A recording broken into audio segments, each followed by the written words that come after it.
हेले आज आम नवम श्रेणी भूगोल सम्बन्ध आलोचना करवा एवं विषयवस्तुटी है भारतर जलवायु। आज समस्त ऑनलाइन क्लास को स्वागत करुच्ची। आम आज जलवायु संपर्क आलोचना करवा। भूमंडल क्या कहती? बायुमंडल, वायुमंडल, असमंडल एवं जयमंडल को नहीं भूमंडल गठित होता है। यही भूमंडल आमर जो पृथ्वी रही यह सब भूमंडल परिवर्तन लग रही है। ये परिवर्तन अर्थ है जे आमर जलवायुर परिवर्तन जो जलवायुर पार्थक्य जो ही ये परिवर्तन घटी थाए। ताहले पाग एवं जलवायु क्या कहुए? एक निर्दिष्ट स्थान हाराहारी अवस्था को कौन से गोटे निर्दिष्ट स्थान हाराहारी अवस्था को पाग कहुए। तार जलवायु क्या कहती? से कौन से एक विस्तृत अंचल पागर हाराहारी अवस्था तथा पागर हाराहारी 35 वर्षर अवस्था को जलवायु कहुए। ताले यही जलवायु क्यों कौ उपादान गुड़िक जलवायु को रही? जलवायु उपादान गुड़िक कौन सब? वायुर प्रवाह, वायुर ताप, उत्ताप, वायुर ताप, वृष्टिपातर परिमाण, वायुर आर्द्रता, वायुर चाप, वायुर आर्द्रता, यह हूँ आमर जलवायुर उपादान गुड़िक।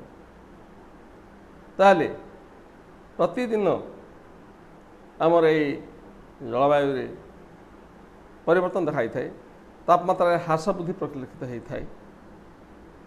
तेणु ये जलवायु की नहीं भारत में केते गुडी अंचल को विभक्त कराई। आम समग्र भारतवर्ष को केते गुडी अंचल विभक्त कराई। साधारणतः समग्र भारतवर्ष में मौसुमी जलवायु अनुभूत होता है।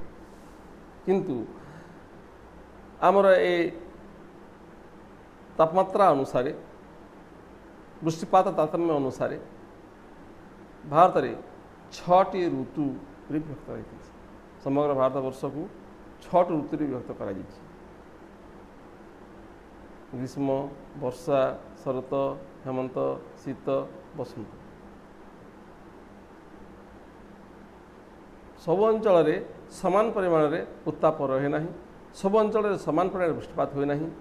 विभिन्न जदियो भारतवर्ष में 6टी ऋतु अनुभूत होमर विभिन्न अंचल तार तापमात्रा वृष्टिपातर परिमाण भिन्न भिन्न रही है। जेपरिक जम्मू काश्मीर द्रास ठारे शीत ऋतु में -45°C था बेले केरल थिरुवनंतपुरम ठारे 20°C रही है। एवं आम राजस्थान थर मरुभूमि अंचल दिन बेला जैसलमेर अंचल राजस्थान जैसलमेर अंचल दिन बेला 50°C उत्ताप रोकता बेले राति बेला ताहा 15°C उत्ताप रही। ठीक से भली आमर विभिन्न अंचल भारतर उत्तर पूर्वांचल अधिक वृष्टिपात होता बेले भारतर दाक्षिणात्य कम वृष्टिपात होता है। आमर उत्तर पूर्वांचल 1000 सेंटीमीटर वर्षा है बेलू वर्षा करे जम्मू काश्मीर, लद्दाख, पंजाब, हरियाणा, राजस्थान एठी मात्र 10 सेंटीमीटर वृष्टिपात होता है। ताले भारतर आउर केतेक अंचल अच्छी जोटा कि मौसुमी जलवायु व्यतीत शीत ऋतु मध्य वृष्टिपात होता है।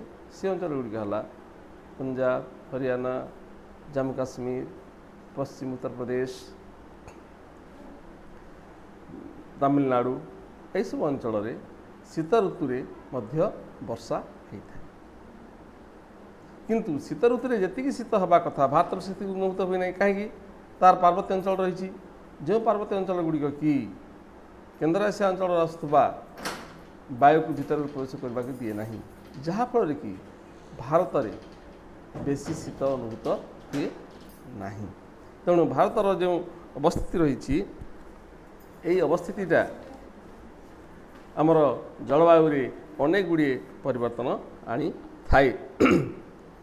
ताहले आमे जानिबा जलवायु नियामक गुड़िक कौन कौन सब। जलवायु नियामक गुड़िक है अक्षांश, उच्चता, समुद्र ठारू दूरता, वायुर प्रवाहर दिग, मृत्तिका, अरण्य, सामुद्रिक स्रोत एवं पर्वतर अवस्थिति।